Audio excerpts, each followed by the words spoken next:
Alright guys, we're back. I'm working on a good old daily driver, aka shitbox, but it's alright. I parked this car for a while. I think I've mentioned it to you guys before. I went and got the new EGR valve. And there she is. Simple design on this EGR system, but I tell you, this EGR system causes a lot of issues on these cars. This is a 2000 Focus. Good little daily driver, reliable for the most part. I wish I had the dual overhead cam motor, but I don't. The second time, I don't know how much of this, if even any of this, I actually recorded before. But there's a flange where that valve sits on. The problem is dissimilar metal corrosion, which is a big issue within the automotive industry, I notice, more than anything. And that's with putting steel into aluminum. Anytime you put any kind of two dissimilar metals together, it causes corrosion. So when you use, metal, steel into aluminum, and bolt things together with those type of screws, I mean, you have to. You have no choice with those types of bolts or fasteners and whatever else. You're going to get corrosion, and then they lock up. I had this happen with the last manifold, and I ended up buying another one. But I'm not looking to spend that kind of money on this car, because I really don't know what I'm going to do with this. I just felt like tinkering with something, so I tinkered with this. Meanwhile, I got other jobs to do on the SRT. I want to tinker with the Mustang a little bit. I think I got a fuel pressure issue, believe it or not, with that car. But I got to check that out. I really didn't record this. This is more of a pain in the ass, but it's an issue that people might run into. So I said, let me just throw it on and to show you guys. The last time this happened, the bolts broke, just like this time. I had to drill them out, but the flange was really shot. I never been one to try quick steel or JB weld, but I said, you know what? Let me use it this time. Last time I didn't, I went and got another manifold, but again, I'm not doing that with this car this time. A new one was like $400, so you want in the junkyard if I could find one. It's cheaper, but I'm not doing that entire job again. This car has about 50,000 on this engine. This has been a little bit of a journey. Car's got over 300,000 miles on it. I kept on fixing it always. I'm like that, because I can, I do it. So I don't mind swinging an engine or a transmission, but on this car, I think this is going to be it for it. I don't know if I'm going to sell it or what, but we'll see. All right, let me get to it because I'm rambling here. So the thing broke again right here, as you can see, right there. But I ended up using a little bit of quick steel on it to reform the flange and then drill through it again. What I'm going to do this time is not actually bolt into it because I don't want to tap this. I don't know how strong this will be. I don't trust it. I know people probably have done it, but I don't trust it because it's not metal. I know it's composite, whatever. It feels hard as hell, but I sanded this a little bit. I made it a little smoother to make this whole thing smoother. I drilled all the way through, and what I'm going to do is put a bolt on the back along with a nut. A nut on the back with a bolt through it to clamp it together. It doesn't need a lot of strength just to hold it because there's enough metal here left from when it broke because I had to drill into it. Then when I drilled into it and used the screw out expanded it and it cracked the cast aluminum. So that broke and that was the end of that. So I said, I still had enough where I didn't have to put this in here, the quick steel, but I did it to fill it because it would make a nice flatter surface. As long as the seal's around here, we're good to go. But like I said, this little system here with this little EGR pipe and this valve causes a lot of issues on these cars. Such a simple system, but it's a pain in the ass system that happens to give issues all the time. There's a workaround supposedly with this where you could cap it and everything else, but I didn't feel like going that route. I don't know if it works or not. I saw one video on it and I was like, interesting, but I said I can fix it, being that the valve is new anyway with a lifetime warranty. So that's what we're in the process of doing. Hopefully I'll bang that out today. As I saw too when I did this is loose over here. Like I said, this is a pain in the ass issue with these cars.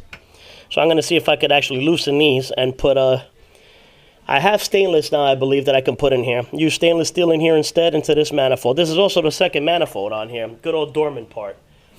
But as you see, that's nice and rusty. Rust never sleeps. So that's what I'm going to be doing today, tinkering with this, and hopefully I can get the truck in here. I got to swap the cars around and get the truck and start working on a differential on that. Doing the differential bushings on the front.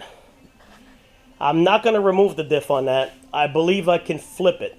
I can go ahead, disconnect the drive shaft, and I should be able to turn it without dropping and taking apart the entire front end on it. We'll try to do that. I can't do it on lift because I have a scissor style lift, and that'll be in the way. I don't want to set it up, start to try to do it, and have to take it down and do it again. I'm going to end up doing it the old way. Good old jack stands and a creeper. All right. I'll try to film as much as I can of that. You know, I don't mind trying to do some how-to videos, but I'm really not doing that too much. I'd rather just show you guys more. You know, kind of quickly how to do things. Maybe in the future, maybe I can do them. I don't know. You know, step-by-step videos, they take a lot longer and whatnot, but that's what we're doing today. I'm going to get that done. Hopefully bang this out quick. And should be okay after that. And then, you know, that'll be it. She should be running fine, and then it's usable again. I mean, there's a little bit of work I'd like to do on the car, but again, we'll see. I parked this car over a year ago now, and it's just been sitting. It's all filthy. You know, it's been a reliable car. I'd like to use it till it's done again. You know, it just bothers me. I don't know, it's weird. I don't like to just throw things away that I feel can still have use, you know, but I don't know. I guess that's why I have the cars I have. I thought about it the other day. I still have just about every car I've ever owned. Well, my first 86 GT Mustang I ended up having to get rid of that. I couldn't hold on to it. Had a little fender bender with it. And I was young at the time. I had nowhere to store it. And I tried, and I had to just let it go. And it took me 20 plus years to get one back. At least how I wanted. I wanted a nice GT, and that's what I ended up getting.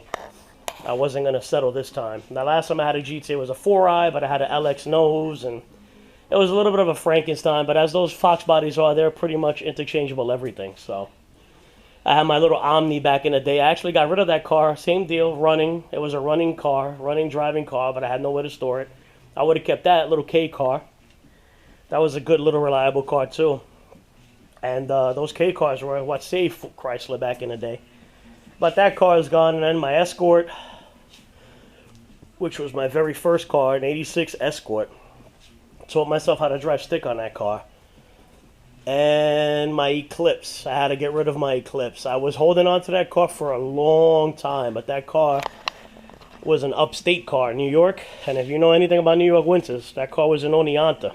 So a lot of snow. And salt. My Camaro's pretty bad too with the salt. I gotta admit, I gotta do a lot of work on that car. I hope to be able to bring that car back and do a whole series on that. Car still runs and everything else, but it needs floor pans, needs some work. But I'd like to bang that out and get that done on the channel. That has a 305 in it. We'll see. I'd like to do some work. We'll see. I always want to build a 305. I know everybody always says goes against it, but I refuse to believe that a 5.0 Chevy can't give you a decent horsepower numbers. I mean, I know everything these days, 600 horsepower, 500, whatever, but honestly, a car with 300 horse, such as that Fox body and that Camaro with 300 or so, is a fun car, and it'll surprise a lot of people how quick they are.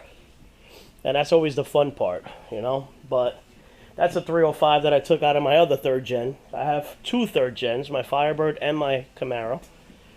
The Firebird has a 350 in it. I got a set of heads to put on that and a carburetor. That was a crate motor. That car's got about 325 horse. My Trans Am has an LT1, not an LS1. That car is another fun car. It has about the same horse. And that's about it. But my Omni, my Mustang, my Eclipse, and that Escort. Well, the Escort actually sold and drove for a lot more years. My buddy bought it, and he had it for a while. That's basically this car. Same motor. That had a 1.9. This is a 2.0. But they are the same. Even the valve covers are the same. It's ironic. But, yeah, I mean, I'm ranting a little bit, but hey, this is what car guys do, right? Talk about our projects and things like that. So hopefully I could bring better content and better stuff to the channel, and I could get better with the whole videoing. I know I keep repeating myself with that, but we'll get better at it. And hopefully I could become more fun than a job right now. I got tons of videos to edit, tons of videos to put together. Just little snippets that I keep on taking because I keep on forgetting to record as well, because this takes time, actually. It takes time away from you doing the job. I like to come out here, get going, and bang it out. But I keep on forgetting to record, and I'm like, oh, damn. You know, so I decided to grab the camera. It adds a little bit more time to it, but hopefully we could get all this going. And like I said, I like to help out people if I can. You know, I see the price that they charge and how much things are these days. I remember when I was a mechanic, you know, the whole, when I worked at Strauss Auto, anybody remembers them, they went out of business. But then I worked at Pep Boys, then I worked at a mom and pop, and I was happy at that mom and pop. But then I got a job with the city and never looked back. This is my hobby. I wish we had tracks in New York. We do not. There's a circle track not far from here, but that's for circle track NASCAR type events. There used to be a drag strip there next to it. You can still see it when you drive by. I wish they would bring it back. Long Island needs a drag strip. They've been fighting for years. We just had the bull run happen right by me, not that far from me, but I couldn't even get tickets to go to it. Amazing, incredible, because they were very limited on the tickets and the amount of people they allowed into that race. You know, you want to get the kids off the street, man. We got plenty of places in the city, but, you know, New York is a real pain to live in, I tell you. Between the emissions and all these other things going on and how expensive everything is, and you can't have motorsport events. It's the biggest thing we get is the auto show at the Javits Center. It's kind of ridiculous. You know, for car enthusiasts, we have car shows and things like that, but we got nowhere to go and, you know, no drag strip to go and have fun. Even if they built a whole complex, which is what they're trying to do and get done, where they just held these events, the land is big enough. It's humongous. There's enough room to build a drift course, a nice autocross course, a regular track course. I mean, you could do all that in that area. It's a humongous space that's not being used. That's the old Grumman facility. You know, over here, you want to race, you got to go 4 or 5 hours away, like I do with my buddy when he races with Hooked on Driving. Good place, good people, Hooked on Driving. And I got some videos with that too. And, you know, again, this is a little bit of a rant, but it just makes it difficult. You know, you love motorsports, and there's plenty of people in New York that do. We used to go to Francis Lewis Boulevard back in the day, and that's where all the stuff used to happen. But, you know, then they cracked down on some of that too. It was mainly more fun, but there were some stupid people and did some dumb things, and they ended up closing that down or shutting it down pretty quickly. But we used to still cruise, but they would still check your car out and they'll seize it right on the spot if it had anything crazy to it. So, but it's difficult up here. Then you got to deal with winter. You got to deal with the seasons out here. So, anyways, guys, that's a quick little video of what I'm up to right now. If I get this finished up and squared away, I'll take a picture. No, I'll take a little video of it running, and it should be good to go. This motor has been an issue. I put this one in, it ran good, but the radiator went on me, it overheated, it warped the head. I ended up buying a head. It was a cheap head from a place in Florida. Got it. Somehow one of the retainers got broken. I fixed that, swapped that out. Take a look at the lifters. The lifters in this car actually do have to line up with the oil galley. Almost every single one of them was wrong. I had to check each one, rotate them properly, put them in right. So it's just been a little bit too many issues with this final motor. That's why I'm like, I think it might near the end. But tell you, they do sell a kit for this. And I've seen it done. You could put a Coyote in this or a 302 in this car. Now that's a fun sleeper. That would be a fun thing to do. Keep it Ford powered. But I don't know, we'll see. Again, you know, always too many projects, not enough time. We do have a 305 sitting there. Alright guys, I'll take a little bit of video at the end of this and see how it all went. Everything should be a success. Alright guys, take care. Alright guys, we're back with the Focus. Job's done, she's idling good. That little chirping that you hear has always been an issue since I got this head. That was the noise I started to make when the retainer broke in the replacement head. And I went in there. It's not broken now, but that chirp has not gone away. Don't know if the head was cast crappy, if it was a China head, I don't know what it is. But the car is drivable. She's idling. When you bring it up in RPM, chirp goes away. And power, all the cylinders are good, power's good. I drove this car on a regular basis every day. No problems. No noising. No problems, idling smoothly, no check engine lights, everything looks good. But, don't know. we'll see. She's only going to be parked here anyway for now, unless I take it back out and use it for one final time. The other issue too, when you keep a car a long time, see, hardware starts to disappear. Rust takes over. I hit this with a little rust converter, but this is the fuel feed line. There's a fuel pressure regulator. Not fun. I tell you, the hardware starts to just disintegrate on these cars. That shouldn't be. You got Bolts, you got Chevys, cars from the 50s and 60s that have brand new hardware still. Sure, we get rust in exhaust and frame things, but in the engine compartment, you don't see stuff like this. See this? Starts to swell. She's adding a little rough now, but the computer was disconnected, or the battery, for a while, so she's relearning. See this? The rust gets in there and actually breaks the coil. This is a pretty new coil, not that old, not that many years. I think maybe 2 years on it, but cracks it right there as the rust swells. Great, huh?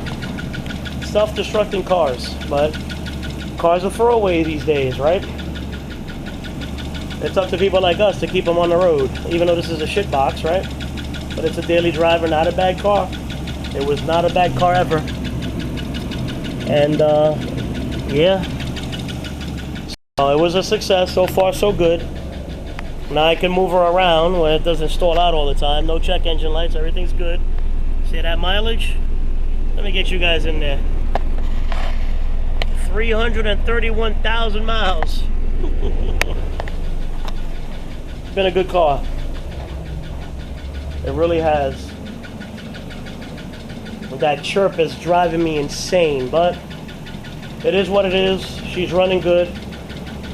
No check engine light. Safety's good. She'll pass inspection, no problem, if I want to drive it again. And it might be coming out because gas prices are getting a little crazy right now.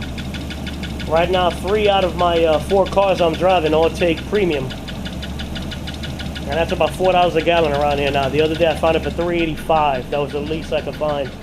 So we'll see. This one might be coming back out, so that way I could have 2 of them with that take regular. So for right now, that's it. I'll try to get these videos out and get started. Now I can pull this out, put that one here, and get started on the SRT. All right, guys, take care.